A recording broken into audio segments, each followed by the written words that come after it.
When I was a kid, I used to think that pork chops and karate chops were the same thing. I thought they were both pork chops. And because my grandmother thought it was cute, and because they were my favorite, she let me keep doing it. Not really a big deal. One day, before I realized fat kids are not designed to climb trees, I fell out of a tree and bruised the right side of my body. I didn't want to tell my grandmother about it because I was scared I'd get in trouble for playing somewhere I shouldn't have been. A few days later, the gym teacher noticed the bruise and I got sent to the principal's office. From there, I was sent to another small room with a really nice lady who asked me all kinds of questions about my life at home. I saw no reason to lie. As far as I was concerned, life was pretty good. I told her whenever I'm sad, my grandmother gives me karate chops. This led to a full-scale investigation, and I was removed from the house for 3 days until they finally decided to ask how I got the bruises. News of this silly little story quickly spread through the school, and I earned my first nickname, Pork Chop. To this day, I hate pork chops. I'm not the only kid who grew up this way. Surrounded by people who used to say that rhyme about sticks and stones. As if broken bones hurt more than the names we got called, and we got called them all. So we grew up believing no one would ever fall in love with us, that we'd be lonely forever, that we'd never meet someone to make us feel like the sun was something they built for us in their tool shed. So broken heartstrings bled the blues as we tried to empty ourselves so we would feel nothing. Don't tell me that hurts less than a broken bone. That an ingrown life is something surgeons can cut away, that there's no way for it to metastasize, it does. She was 8 years old. Our first day of grade 3 when she got called ugly.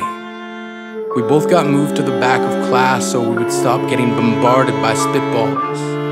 But the school halls were a battleground where we found ourselves outnumbered day after wretched day. We used to stay inside for recess because outside was worse. Outside we'd have to rehearse running away or learn to stay still like statues, giving no clues that we were there in grade 5. They taped a sign to the front of her desk that read, "Beware of dog." To this day, despite a loving husband, she doesn't think she's beautiful because of a birthmark that takes up a little less than half her face. Kids used to say she looks like a wrong answer that someone tried to erase but couldn't quite get the job done. And they'll never understand that she's raising 2 kids whose definition of beauty begins with the word mom. Because they see her heart before they see her skin. Because she's only ever always been amazing. He was a broken branch grafted onto a different family tree. Adopted. Not because his parents opted for a different destiny. He was 3 when it became a mixed drink of 1 part left alone and 2 parts tragedy. Started therapy in 8th grade. Had a personality made up of tests and pills. Lived like the uphills were mountains and the downhills were cliffs. 4/5 suicidal, a tidal wave of antidepressants, and an adolescence being called pauper. 1 part because of the pills, 99 parts because of the cruelty. He tried to kill himself in grade 10 when a kid who could still go home to mom and dad had the audacity to tell him, "Get over it." As if depression is something that can be remedied by any of the contents found in a first aid kit. To this day, he is a stick of TNT lit from both ends. Could describe to you in detail the way the sky bends in the moments before it's about to fall. And despite an army of friends who all call him an inspiration, he remains a conversation piece between people who can't understand. Sometimes being drug-free has less to do with addiction and more to do with sanity. We weren't the only kids who grew up this way.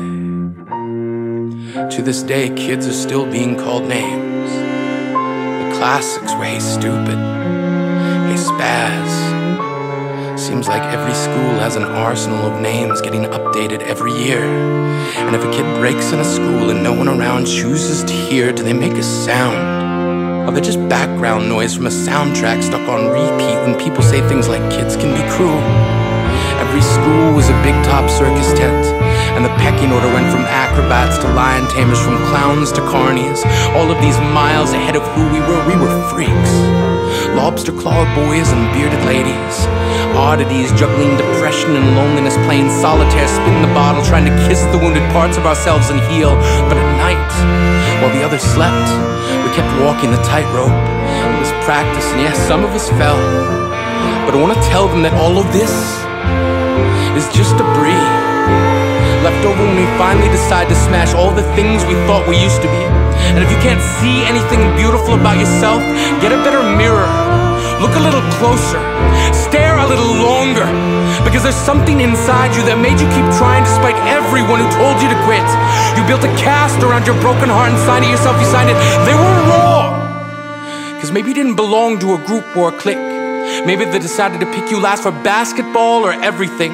Maybe you used to bring bruises and broken teeth to show and tell but never told. Because how can you hold your ground if everyone around you wants to bury you beneath it? You have to believe that they were wrong. They have to be wrong. Why else would we still be here? We grew up learning to cheer on the underdog because we see ourselves in them. We stem from a root planted in the belief that we are not what we were called. We are not abandoned cars stalled out and sitting empty on some highway.